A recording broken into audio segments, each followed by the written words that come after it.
Hello and welcome to the Silver King's War. I'm Michael Sievers, the writer, producer, and creator of this podcast series about my father's Second World War as a B-26 bombardier. Today we continue in Stanley's letters, Dearest Ones, from Europe in August of 1945. He hasn't written his family in almost a month, and the expectation before this letter was that he would be on his way home.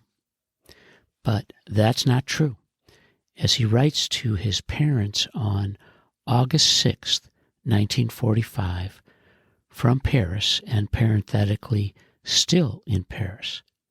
Dearest Ones, at the moment, you're probably thinking very badly of me, for which you have very good reason, and for which I cannot deny is totally my fault.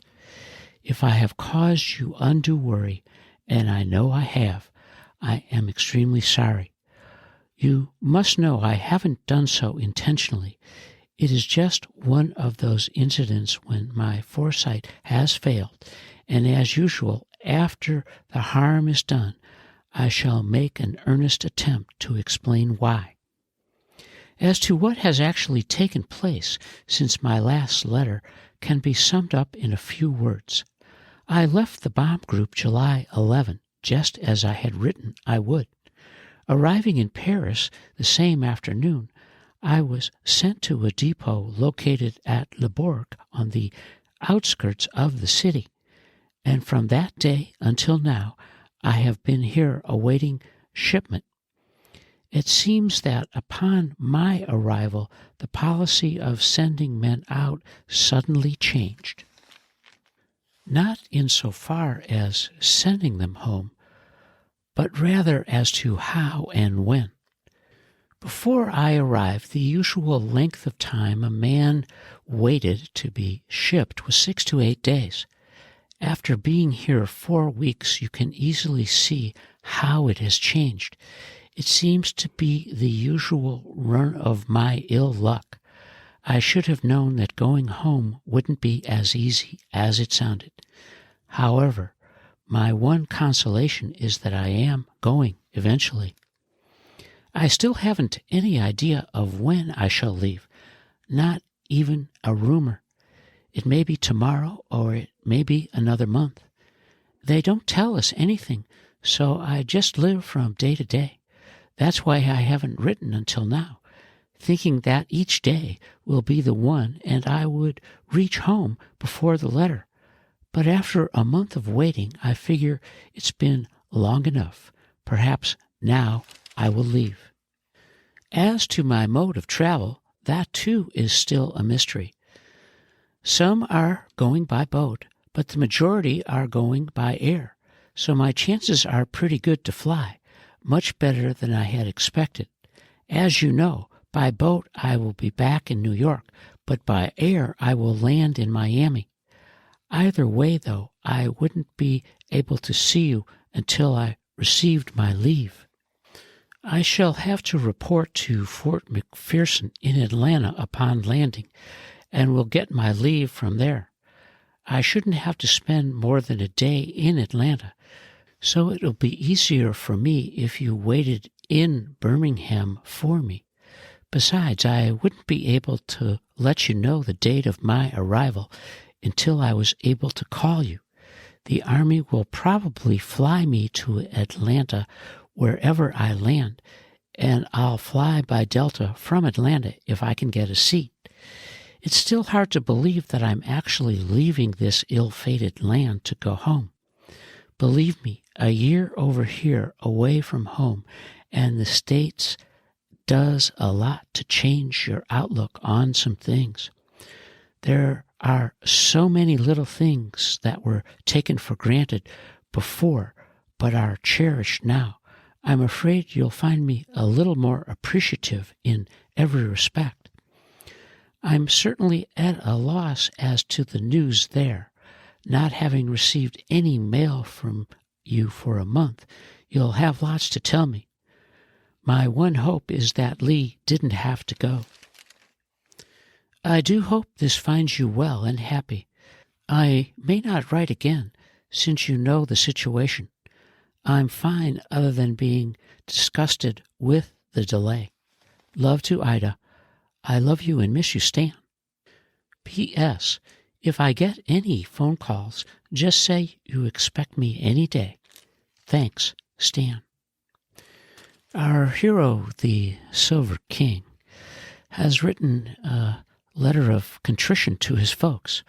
Of course, it's not his fault that he isn't home yet, but he's feeling guilty because he hasn't written them in almost a month and had hoped, of course, to see them by now and be home having some of Ida's hot biscuits for breakfast. He writes to his family from Paris on August 13th, 1945.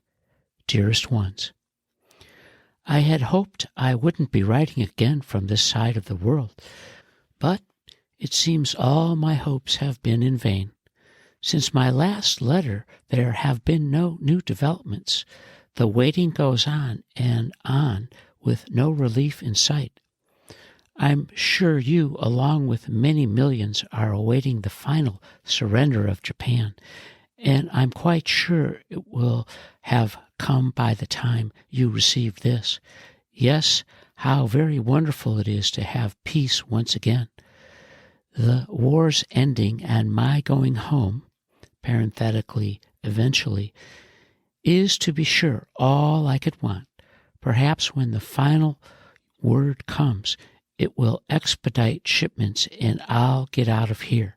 At any rate, it should help solve the problem. It's been 5 weeks now, and I should have been there long ago. To be truthful, all the excitement of going home has been taken out of me, though I'm sure it will return once I'm actually on the way. You know, with the war being over, I shouldn't be a bit surprised if I were to receive a discharge upon my return. I understand quite a few have been released with less than 85 points. Up until May 12, I only managed to accumulate 77 points. However, with an additional 4 months here, or 3 here and 2 there, I will reach 85. I shouldn't be declared essential. At least it's something to look forward to. Wouldn't it be grand? I can't imagine what being a civilian would be like, though I'm sure it wouldn't take long to acclimate myself. This being without a word from you for so long isn't any fun. I sincerely hope you're well and happy. You'll have lots of news to tell me, and I pray it's all good. Well, I should be home soon, so start planning to get really drunk with me. We'll have lots to talk about and lots to drink about. Tell Ida she better start planning to do lots of cooking, too. Give her my love. I'll write again next week if I'm still here. I love you and miss you, Stan. Stanley, months after the war in Europe is over, continues to explain to his family the nuances of the point system regarding how men of the Air Corps get home. And he knows that having remained in Europe adds additional points which get him from 77 to 85. And of course, he continues to write cryptically about whether or not he'll write them again in case he remains in Europe. And we have reached the end of his letters, Dearest Ones, from Europe in August of 1945. And you are listening to the Silver King's War.